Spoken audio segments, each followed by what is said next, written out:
more. Cool it down, boy. I just want a real deal. Just want a real stuff, honey. I just want a real deal. Just want a real stuff, honey. Give me more. Give me more. Give me more. Give me more. I just want a real stuff, honey. I just want a real,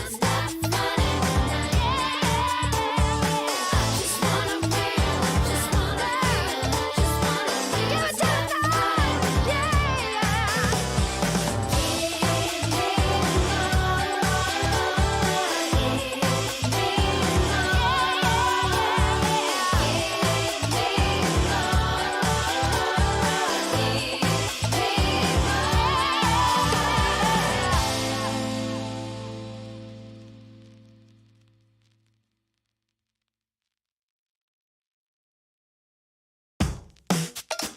yeah. Oh, I just want a real deal. Just want a real stuff, honey. Oh yeah. I just want a real deal. Just want a real stuff, honey. Yeah. If you feel like you're the worst, pretend like you're the best.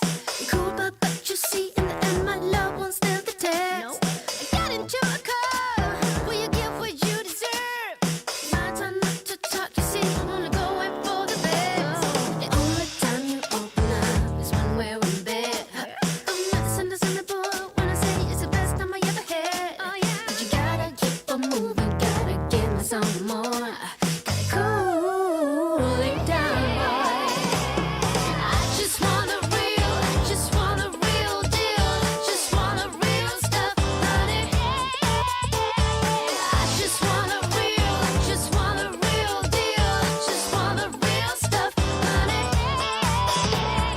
Give me more. Give me more. Give me more. Give me more. I just want a real stuff, honey.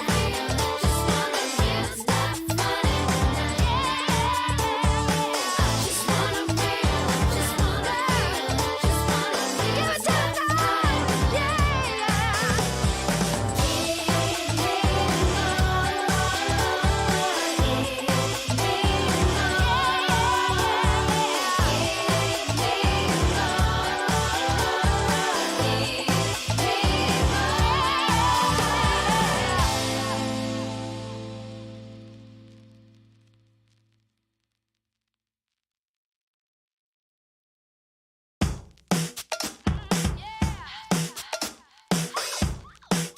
Oh, I just want a real deal. Just want a real stuff, honey. Oh yeah. I just want a real deal. Just want a real stuff, honey. Yeah. If you feel like you're the worst, pretend like you're the best. You're cool, but you see in the end, my love won't stand the test. I got into a car. Will you give what you deserve? My time not to talk, you see, I'm only going for the best. The only time you open up is when we're in bed. I'm not misunderstandable when I say it's the best time I ever had. But you gotta keep on moving, gotta give me some more. Gotta cool it down, boy. I just want a real deal. Just want a real stuff, honey. I just want a real deal. Just want a real stuff, honey. Give me more. Give me more. Give me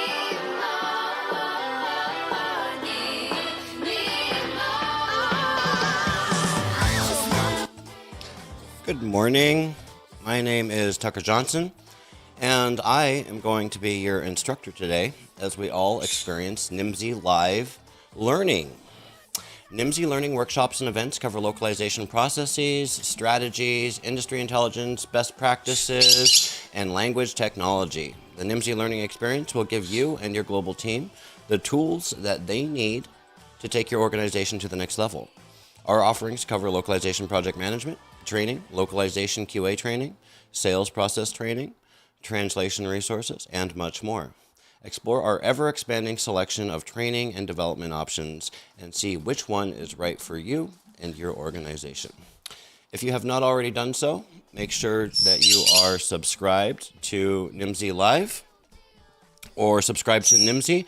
We are coming to you live today on, YouTube, Facebook, Twitter, LinkedIn, of course, where most people are joining us over here on LinkedIn, which is where we like to be. So come join the party on LinkedIn and leave your comments in the comment section. Have a conversation. Talk amongst yourselves during class. It's all good. So that's your little introduction to the platform here. Let's introduce us to the topic today. Today we are talking about shifting from operational to strategic management. Now this is a course that I had, a presentation, a webinar, whatever you want to call it, that I had originally put together for a client of ours that was running like a multi-day program management workshop. So we put this together, kind of cobbled this course together, and today I'm giving you a taste of it, what it's going to look like, what it looks like, a quick taste on a workshop Wednesday, which we're trying to be more consistent on right here. What you can expect to get out of today, what's in this workshop, is we're going to take a look at the basics of using service level agreements and KPIs. That is SLAs and KPIs, service level agreements and key performance indicators in reporting. We're going to look at what to track and report and what not to, because everything that you're tracking comes with a cost. So what is your ROI on reporting data? And we're going to look at how to confidently report to senior management in a way that will get them excited about localization, or in other words, how to manage the management. Now, the lessons in this course, I'm breaking it up today into 3 different parts. We're going to start off with just a quick overview.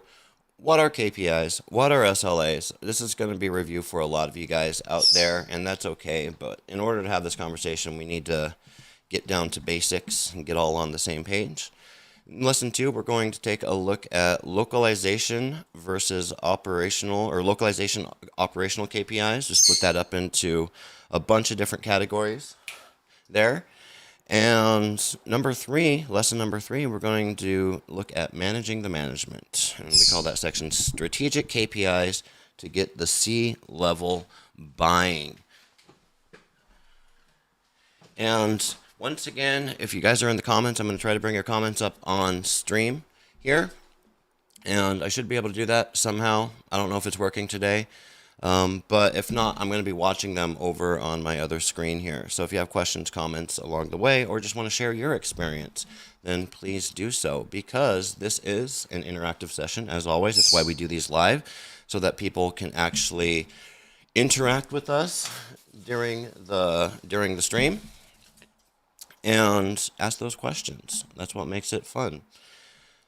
So before we get started, typically I just dive into the lesson here and get going. But before we get started, I'm going to ask you a question, because this is kind of what I want you to be keeping in mind as we go throughout today. So question: why is it important to be data-driven? It's kind of a buzzword these days. When we talk about data-driven, I remember, not so much as it used to be, but especially like 5 years ago, everyone was talking about data-driven management, data-driven management. What does it mean to be data-driven, and why is it important? Why do we want to make sure that our operations are based upon data rather than, say, experience? For example, a lot of operations can be based upon personal experience. And why is that? Why is the goal data-driven? Well, as you're pondering that existential question yourself, I'm going to go through 5 reasons why we here at Nimdzi say it's important to be data-driven. So, especially for localization program managers. And if you're joining us today, welcome. No matter who you are, I think you can get some value out of this workshop. This is going to be especially useful, though, for localization program managers who have been tasked or who haven't been tasked with, just want to be proactive about it, but been tasked with kind of taking their program management into the next level, being more strategic, basing their decisions on data rather than just gut feelings and experience and stuff like that. So, my 5 reasons why program managers need to understand data and performance indicators. Number 1, to monitor the health of your localization framework. So, this is perhaps the most basic. You can't improve what you can't measure, what you're not measuring, right? So if we're not tracking and reporting on our localization program, then we have no idea what the health of that program is. Number 2, measure progress over time. Kind of related to the first one. If you're tracking the KPIs that you've defined, and we're going to talk about KPIs, then over time you should start seeing those numbers go up. The line should be going up. The dashboard should be turning green. And it provides a whole new way of looking at your data when you're actually getting that time element in there, tracking how things are doing over time. Number 3, make adjustments and stay on track. As we're tracking things over time, if that line stops going up, starts going down, and we are tracking it, then we're going to be able to identify it, make adjustments, and ideally make those adjustments before things get even worse. If we're not tracking those things, then things are really going to have to implode before we're able to even recognize it, let alone make adjustments on it. Number 4, to identify opportunities. Opportunities for improvement, opportunities to cut investment on initiatives, programs, or projects that aren't getting the results that you need. And number 5, to analyze those patterns over time. You notice a lot of these are time-based. This is a practice. When we're talking about measuring our localization programs, this is an ongoing practice. This isn't something that you want to do just once and forget about it, although there's a time and a place to take a baseline. But typically, like for example, when Nimdzi comes in and helps one of our clients do what we call a localization program audit, we'll come in, do a deep dive, really analyze all of the different aspects of the localization program and say, here's where you're at today. And of course, make recommendations on how to move the needle. Well, if that's not followed up by ongoing tracking and reporting, then you're not going to know if anything's improving. You're not going to be able to make those adjustments on the fly. You're not going to be able to analyze those patterns over time. So, I'm hoping that my 5 points here are aligning with what you're thinking. If you have other ideas, put them in the comments.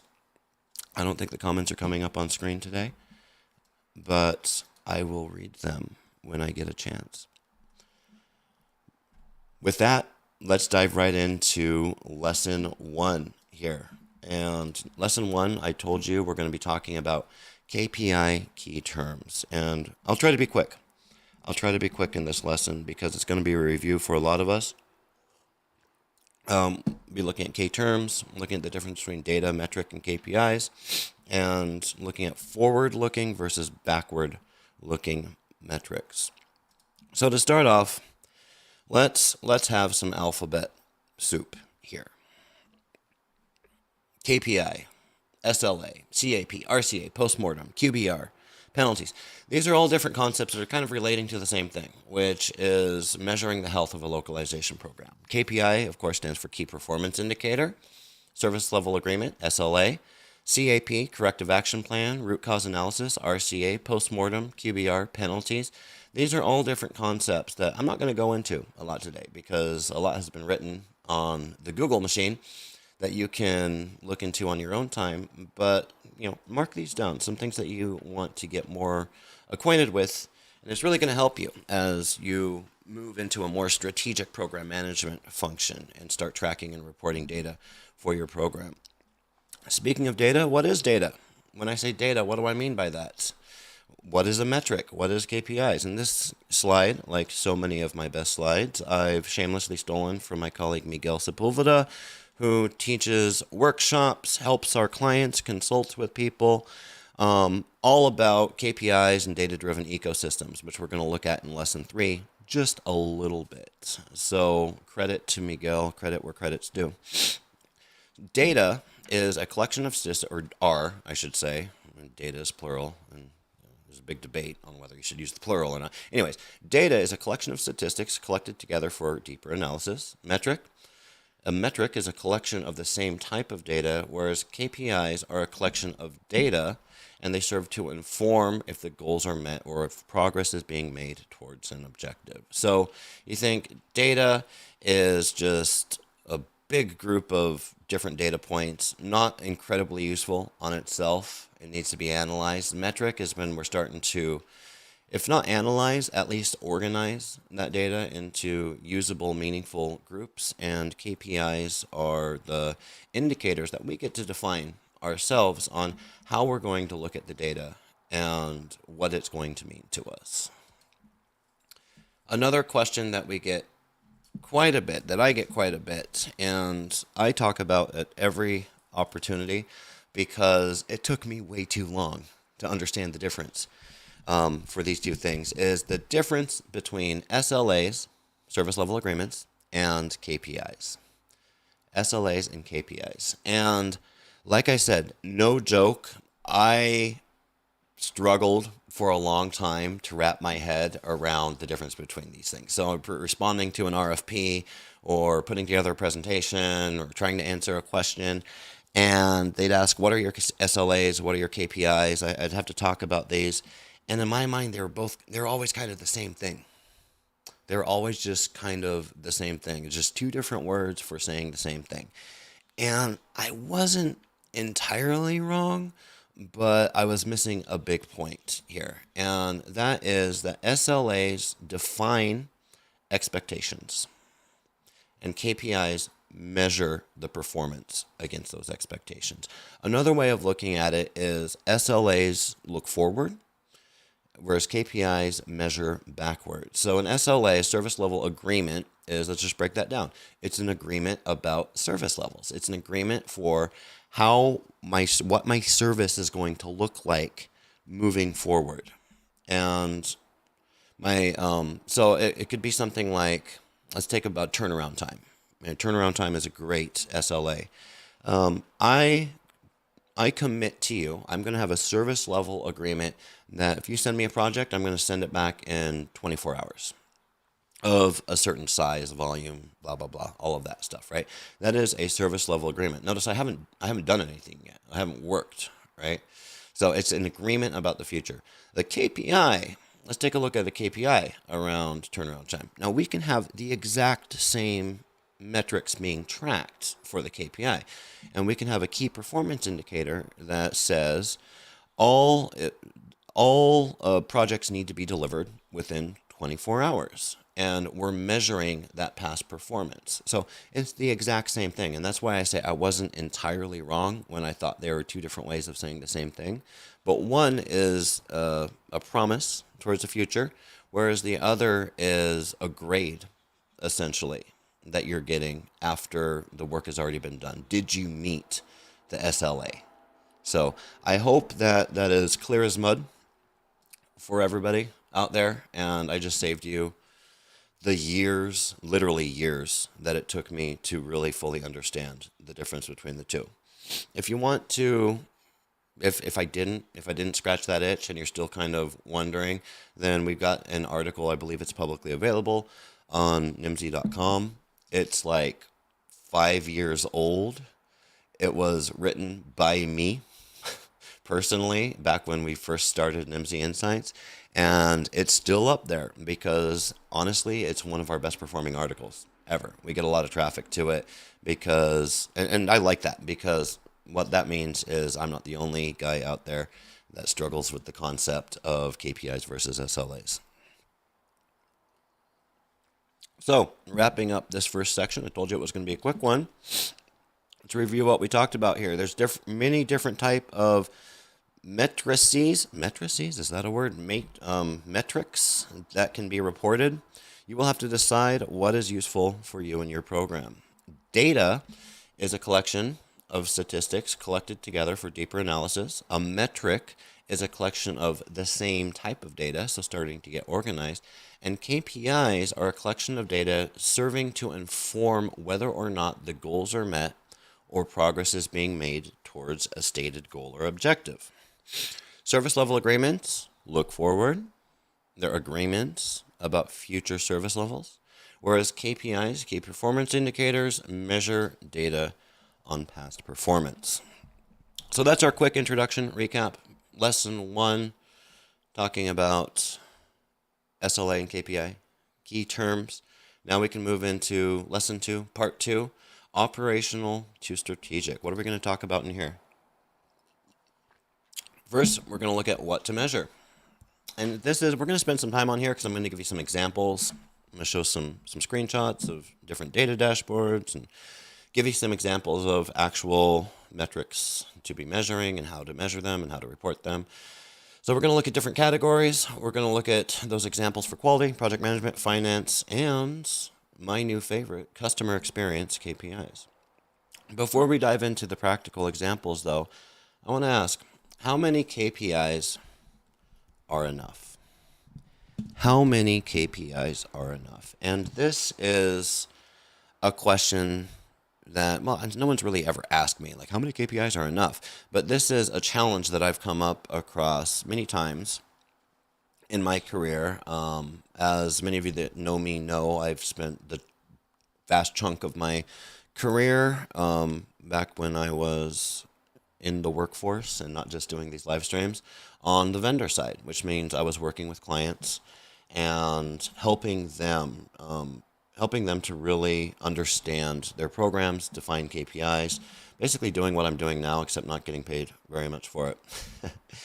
And I'd have these clients that wanted to track 50 different KPIs, like 50 different KPIs. And it's like, why? What's the point of tracking these many KPIs? Because I, as the vendor, I was the guy that was going to be out there having to actually report on these KPIs. So it was always a tricky conversation, because if a client asks for 50 KPIs, then, I mean, customer service principles say, well, give them 50 KPIs. But over time, I've refined my conversation around this and how I respond to people that are asking for a ton of data just for the sake of having a ton of different data. And I asked them this question, or I have this statement, which is, you only want to track KPIs, metrics, whatever you want to call them. You only want to track things that are going to help you make better business decisions. If it's not something that's going to help you make a better business decision, then keep it out of your dashboard. And what are those things that are going to help us make better business decisions? Well, breaking it down to basics here, quality, time, and cost. These are the big three.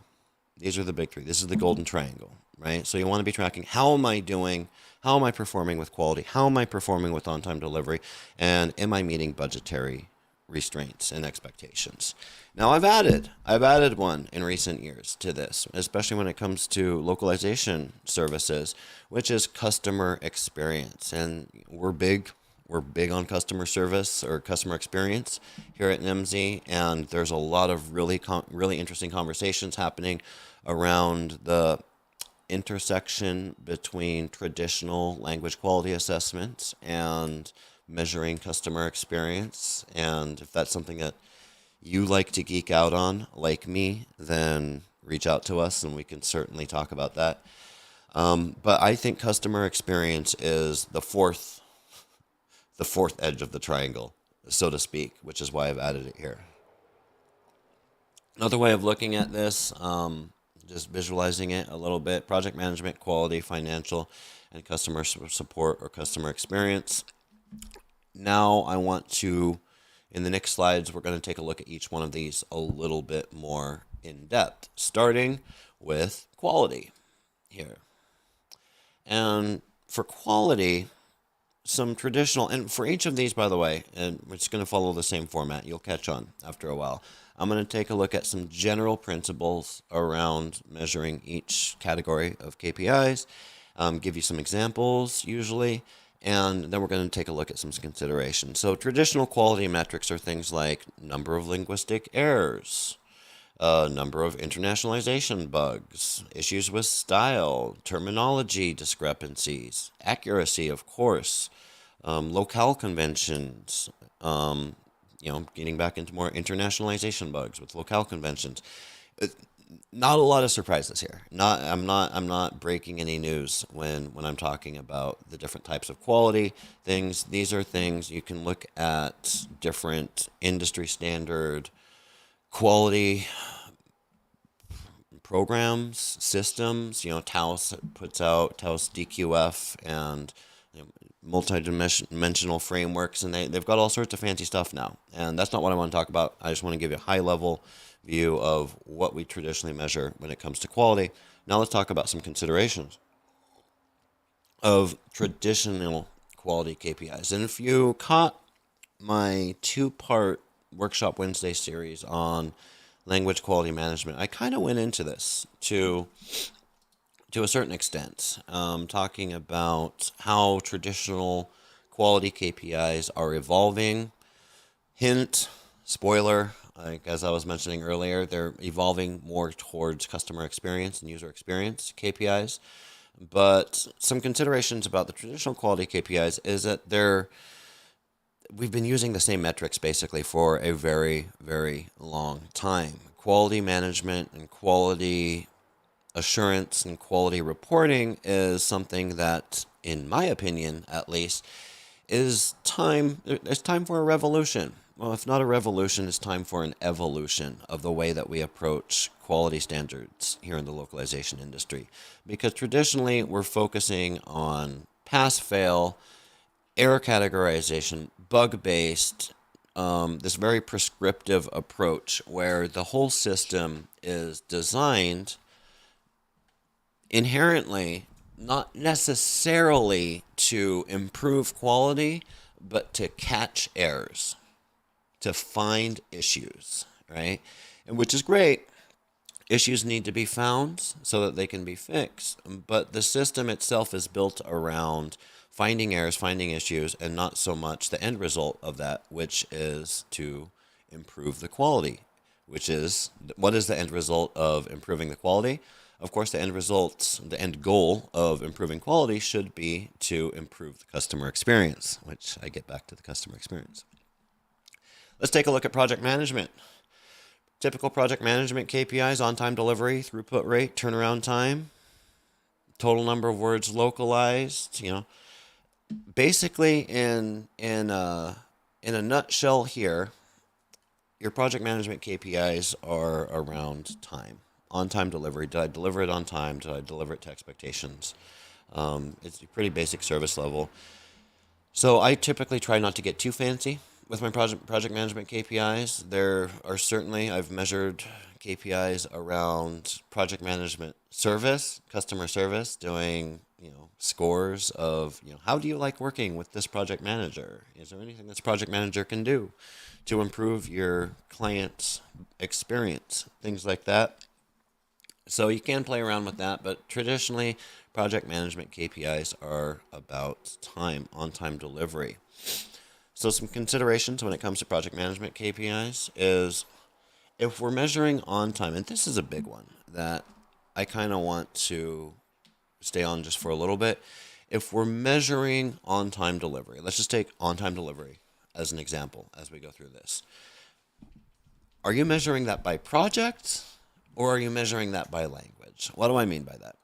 So let's say I have a handoff with 10 languages, and I hand that off to my vendor, and my vendor delivers everything, and I say, you got 48 hours. 48 hours later, the vendor delivers everything except they deliver 9 languages, and they say, oh, I'm going to need a little bit more time for the 10th language for whatever excuse, right?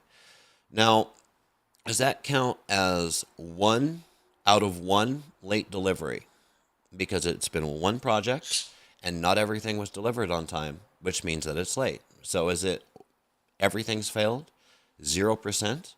Or does that count as one language out of 10 late delivery, i.e., you still have a 90% on time delivery rate, right? I don't care which one you use. I really don't. But these are the type of things that need to be addressed in your service level agreements, in your contracts, in your governance model, and whatever you use to manage that relationship between the client and the vendor. You need to make sure that you're addressing these things because they will come up. They will come up. And if it's not clearly documented somewhere, then it's going to be open for interpretation.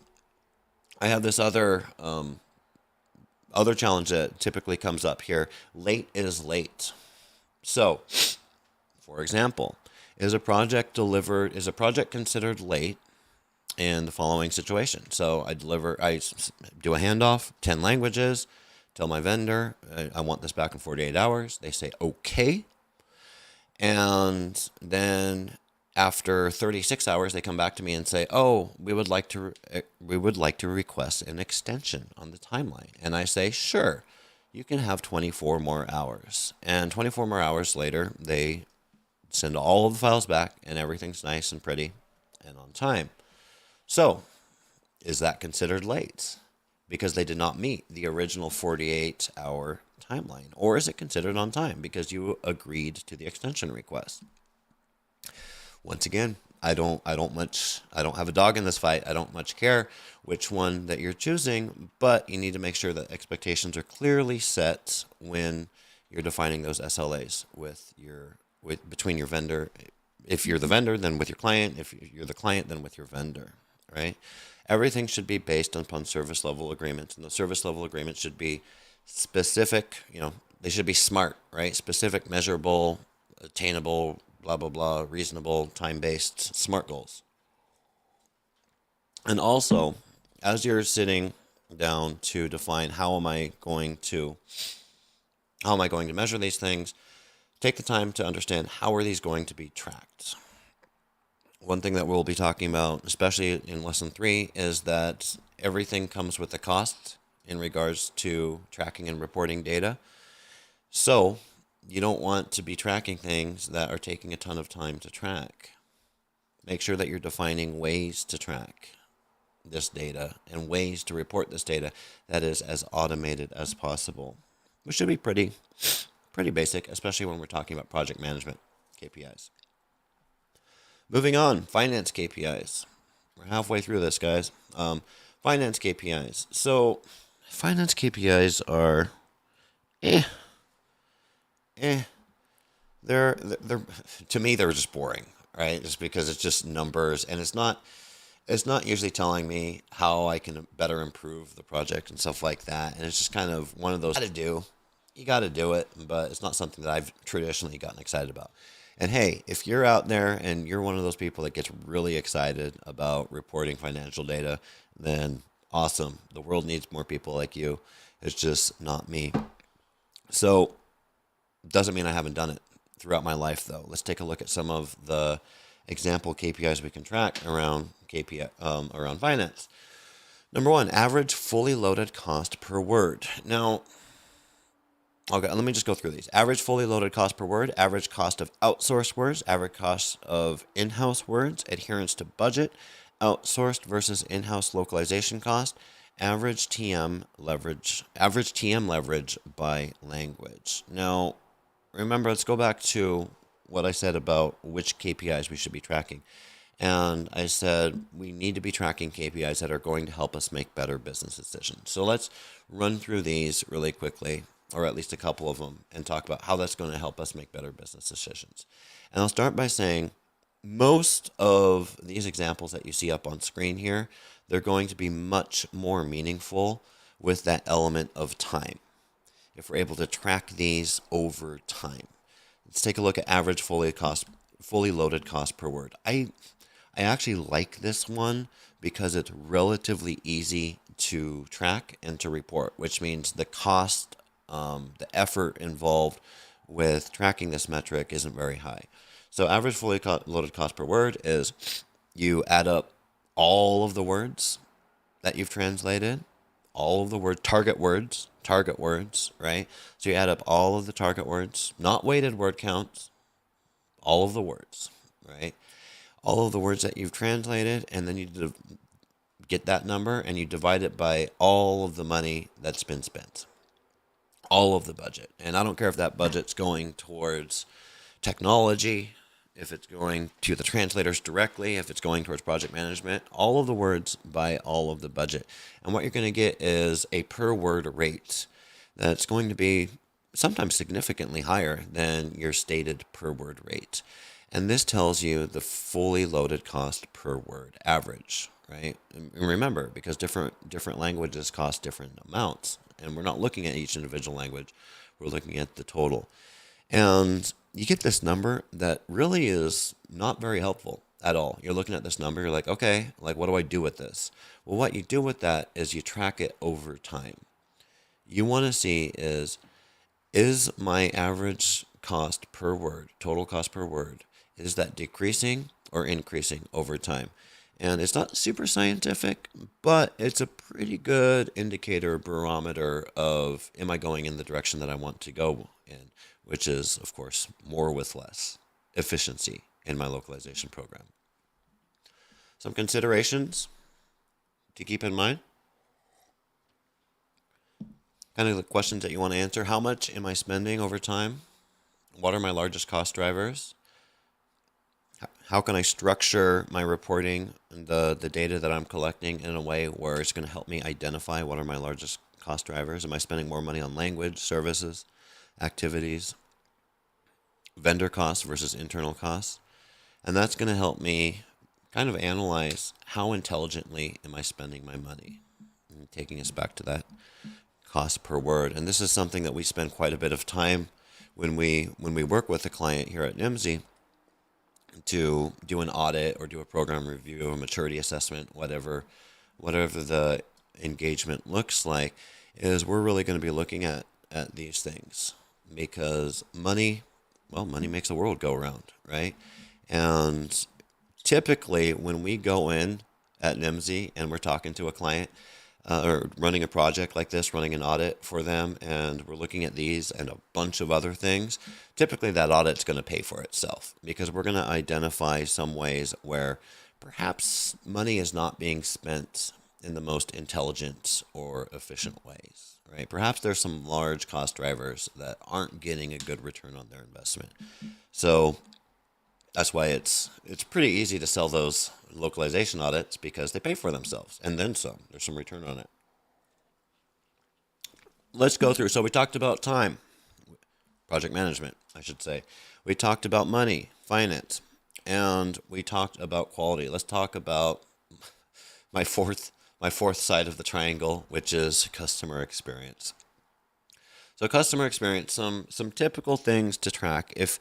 If you're not currently tracking global or international customer experience, here's some things to give you some ideas of how to start getting an idea of that. And I highly encourage everybody to go out there and just get their feet wet when it comes to measuring customer experience. It's not something that you have to dive into head first. You don't have to completely abandon your traditional quality assurance process and adopt a new one.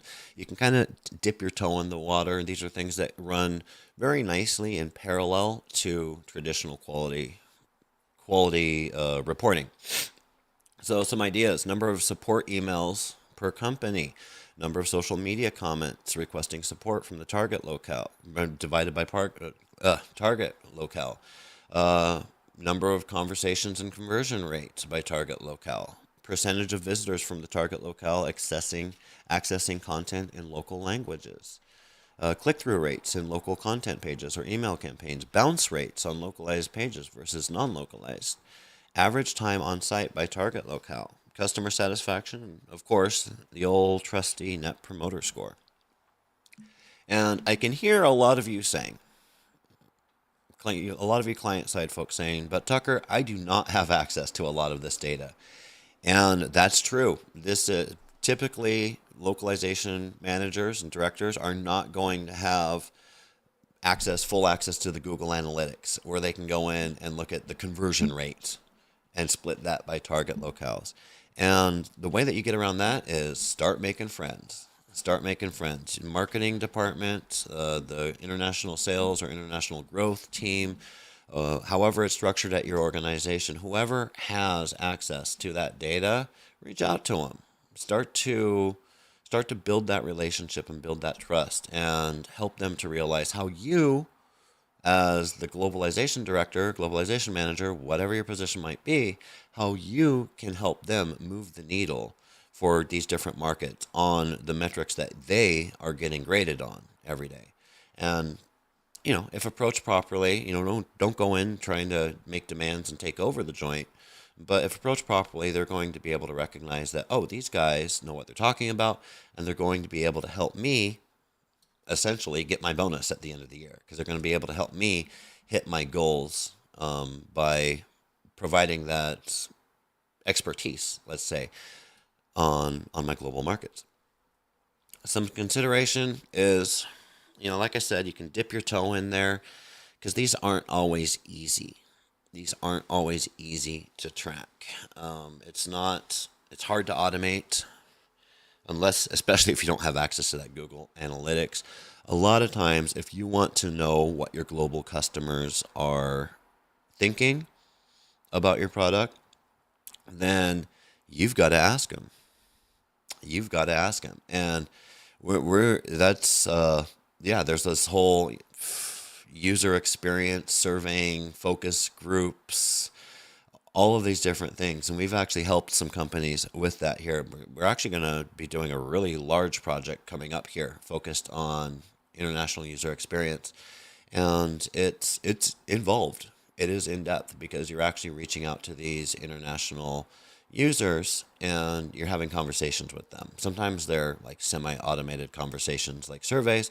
Sometimes they're really in-depth conversations like you're sitting people down in a focus group or actually having one-on-one conversations or doing an actual user experience process where you're giving them the product or giving them the app and you're sitting with them over their shoulder and watching how they interact with the app. So it can get really in-depth. It's not always easy. That's why I tell you it's okay to dip your toe into the water. If you're not currently doing anything to better understand your global customers or track customer experience, then you can at least start doing something. Some of the examples we gave on the previous slide. Oh, and by the way, if you want a copy of this deck, I posted it 2 days ago, I think, on the Nimdzi LinkedIn page. So you can go over there and you can actually just download the whole deck in a PDF format directly from Nimdzi's LinkedIn page. And of course, while you're there, you're going to follow Nimdzi Insights and share and like and all of that engagement type stuff that my marketing officer wants me to tell you to do. Wrapping up this second lesson here. We reviewed time, quality, cost, customer experience, or another way of looking at that is project management, finance, quality, and CX. And I think the main takeaways I'd like you to have from this is KPIs are only useful if they help you make better business decisions. Do not be tracking KPIs that are not helping you make better business decisions. I call them vanity KPIs. Don't track vanity KPIs. Don't have this huge dashboard reporting 50 different things just because you think it looks cool and pretty and it makes you feel smart. Because too many KPIs is going to lead to analysis paralysis. You need to define the KPIs that matter to you. You need to have, I would say, at least one. You want to be tracking one thing from each time, quality, and cost at a minimum. If you can get some customer experience metrics in there, then awesome. But time, quality, cost at a minimum, be tracking at least one or two things from each of those. Why? Because tracking does come with a cost. I know we like to think that everything's automated and reports are generated. Online dashboards and data visualizations are updated in real time. And in a perfect world, that would all be true, but we don't live in a perfect world yet. And it is not true. So for every additional KPI that you're tracking or defining, there's going to be a cost associated with that. So make sure that you're essentially getting an ROI on your KPIs. Are your KPIs, is the cost of tracking those KPIs, is it outweighed by the benefits in the better business decisions that you're able to make with it? Which leads us, moving along nicely here, into lesson 3, managing the management. Now, in this lesson, I don't have a hardcore outline for topics we're going to be going through in this lesson, but what I want to show you is kind of inspire or give some ideas or inspiration on how to make sure that we're tracking data that's not just important to us, not just helping us make better business decisions sitting in our localization department or sitting in our language services provider, but actually helping our bosses, essentially, for lack of a better term. Like, how do I impress the boss? It's great that you have data. It's great that you have a dashboard, but how do I use it to impress the boss? A less cynical way of saying that would be, how do I make sure that I'm adding value to the C-suite in my organization? How do I make sure that localization or globalization is seen as a strategic function by the CEO of my company? I don't want to be seen as just another cost driver or another random department that nobody knows about. I want to be seen by my CEO, by my C-suite, as taking charge and driving revenue on the global stage. So in order to do that, how do we do that? What data do we need to be tracking?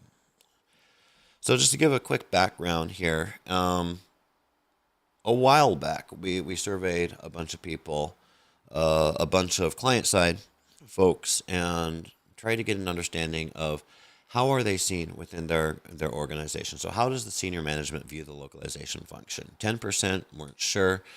37% said that they're seen as a crucial part of growth, which surprises me. Like, because you hear people talk at, you go to the conferences, you go to Loc World, and you hear people talk, localization gets no respect. I need to be more visible within my organization. So that actually surprised me that 37% got that rating of they're seen as a crucial part of growth, especially when you put that next to the next one here, which is 30% see it as an opportunity to unlock new markets, which is great. You're being seen as a revenue driver. You're being seen as a strategic asset to the organization. However, this 23% that I want to focus on here, 23% of companies see localization as, quote unquote, a necessary evil. And that is not where you want to be seen. And I've talked to too many localization professionals on the client side that are dealing with this. So it's a problem that exists out there. How do we evolve from being seen as a necessary, if that's you, how do we evolve from being seen as a necessary evil to being seen as, a crucial part of growth or an opportunity to unlock new markets? Well, in order to do that, we need to understand what is crucial to the C-suite, what is crucial to the organization. And fortunately for us, there's an easy way to do that, of course, which is organizations, especially larger ones, they typically publish mission statements or vision statements, right? So, step 1, what is your company's mission statement? What is your company's vision statement? Does it include any language about international in there? And if so, if not, then that is your goal. If your company's mission statement is to, make the world a better place by providing high quality products to our users. It's a pretty boring mission statement, but whatever. Your goal as the localization director is to somehow influence the management team so that when they update that mission statement, it's to make the world a better place by providing high quality products to our international users. Just add that word, international. Get your foot in the door that way. Now, mission statements are a great place to start because they're usually pretty easy to find. They're short, easy-ish to understand. However, just being real, not every mission statement reflects the actual values of the key decision makers and the key stakeholders at your organization. Which is to say, sometimes mission statements they're marketing tools. They kind of skew towards the marketing. So there's some other ways that we can try to find things that are important to the C-suite. And the reason we're looking for things that are important to the C-suite is because that's what we want to define our metrics around. We want to define KPIs and report data that are going to be interesting and useful to the CEO. That is our goal. So how do we find out what's useful to the CEO? I have some examples here, and they're from actual companies. It's not anything that I'm sharing that's under NDA or anything. Why? Because these are all publicly available documents. I found these online. So if your company is publicly traded, sometimes even if they're not publicly traded, but if they're doing business across borders, they're required to file certain forms with. So here in the United States, we have the Securities and Exchange Commission, the SEC, right? And companies doing business across markets that are publicly traded need to be filing regular forms with the SEC. Here's an example. This is Shopify. Now, Shopify is a Canadian company, I believe, but yeah, I found their annual financial report from 2020, and it's long. There's a lot in there, a lot of numbers, but a lot of useful information that I can look from here. So just reviewing this really quickly here.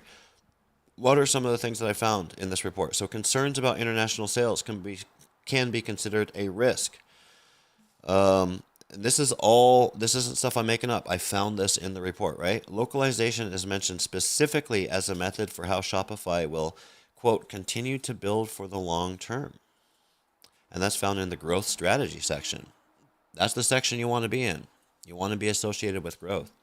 Local competitors may also be more established in international markets with a better understanding of local customs, providing them a competitive advantage. That's a risk, and that's a risk that you, as a localization team member, can address. Expectations that high-margin products will grow through localization and international expansion, i.e., or e.g. Shopify Payments, Shopify Capital, Shopify Shipping. So they're expecting growth in international markets, right? There's also concerns over international IP laws.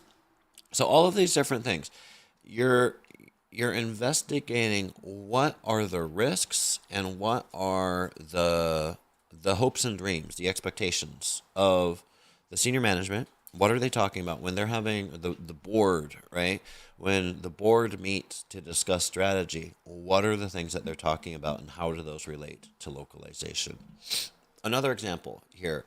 This is from a company called Schneider Electric, and I picked these guys, and I just said, what can I find about these guys? And I was able to find a year-end report, shareholder presentations, quarterly reports, other public investor documents.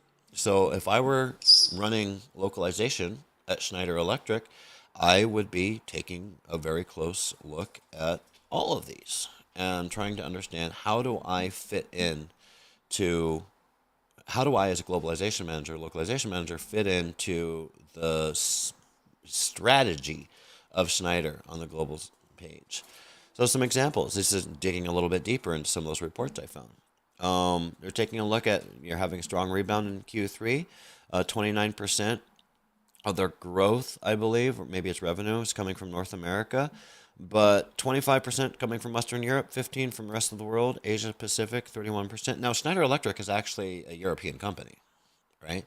So I can look at this and say 75% of targets are from the international market. Everything besides Western Europe, right? So, and if I really wanted to get nitty gritty, I think they're a German company. Yeah, I should know that. But I could break down Western Europe and say, how many of these growth expectations are going to need to be supported by localization, right? And a lot of times the senior management, they just don't think about that. They just take it for granted, right? Remember, localization gets no respect. So it's a checkbox. It's something that happens. They don't understand how localization can actually accelerate that growth or stall that growth if not done well. So your job as a localization director is to help them understand these things. Just some more data here. I don't need to go into a lot of these. I think you guys get the idea. Look for some reports out there. You know, what company are you working for? What is their mission statement? What publicly available reporting is there? What non-publicly available reporting is there? I mean, if you can get access to internal documents, that's great, but typically they're not going to open up the kimono a lot unless they have to. You know, they're forced to by the SEC or something. Another great resource for understanding not just your organization but other organizations is, and this is my shameless plug of the day, Nimdzi's Lessons in Localization series. So, for example, here's just a really high-level overview of our Lessons in Localization report for HubSpot. Many of us know HubSpot. Many of us know Natalie Kelly, who does the localization over there. She's great. Also has a really great blog you need to check out. Oh shoot, I forgot the name of her blog. Someone put it in the comments. But you can get lots of inspiration from her blog too. But anyways, Nimdzi's Lessons in Localization series profiles different organizations and how they do localization. What are their strengths? What are their challenges? What are their struggles? And how are they overcoming those challenges? It's a super high value series of reports that's ongoing. We're publishing new ones every week. And I'm not saying you need to go find the lessons in localization for your organization, if it exists. What I'm saying is, if you're an Nimdzi partner, because this is paywalled content, if you're an Nimdzi partner, go check these out, and it's going to give you a good idea of the mindset of other companies, and that's going to provide additional context for you to better understand your own company. Now, the ultimate goal, why are we talking about any of this? Why are we looking through financial reports and public filings and sustainability reports and lessons in localization? The ultimate goal, remember, is to understand the senior management of your organization. When the CEO of your company lies down his head on his pillow or her pillow at night, what is keeping them awake? What are they thinking about? What are their hopes and dreams for the company? And by proxy, what are the hopes and dreams of the entire C-suite of your organization, the people with influence, the people that are making decisions, especially when it comes to budget and where to invest internally? And they're not thinking about LQA scores. They're not. They're not thinking about cost per word until it becomes too high, right? They're not thinking about on-time delivery. They're not thinking about any of these things. So the question is, what are they thinking about? Well, that's why we're looking at the reports, right? That's why we're taking a look and trying to find directly from their mouth what's important to them. I will tell you, though, customer experience, this is why I'm putting it as the fourth edge of the triangle. Most C-suites, most CEOs, even if they don't care about LQA scores, they do care about their customer. They do care about their end user. And one reason I tell people you need to be dipping your toe in, you need to be doing something. You don't need to be spending $500,000 to hire Nimdzi to come in and do a full audit for you. But start tracking what you can track in regard to customer experience. Because if you are putting yourself close to the customer, you are putting yourself close to what matters to the C-suite. And that's going to help you to get out of this trap of just tracking and reporting operational KPIs and start melding these with the strategic KPIs and filling that leadership gap of essentially information that your C-suite is dying to hear. I'm going to skip a couple slides here in the interest of time. But let's wrap this up, shall we? So, a review of what we've gone through in lesson 3 here.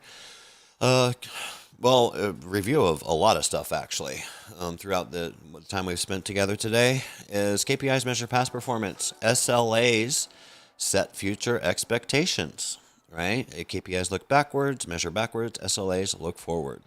Time, quality, and cost. These are standard things to track.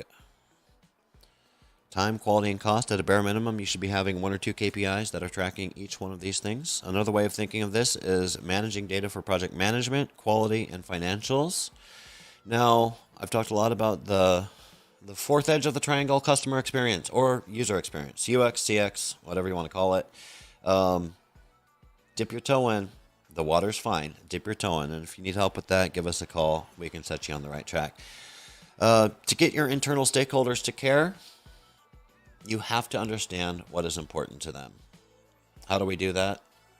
If we work for a larger company, then we can take a look at some of the publicly available information, some of the reporting, some of the filings that they have available online. You have to dig for it sometimes.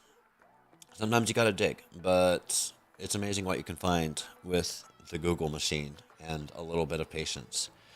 And remember, operational KPIs are important. I'm not saying stop tracking LQA scores, stop tracking on-time delivery. When I say that the senior management doesn't care about these things, I'm not saying you don't need to track them, because you need to track those things so that you can continuously improve your localization operations.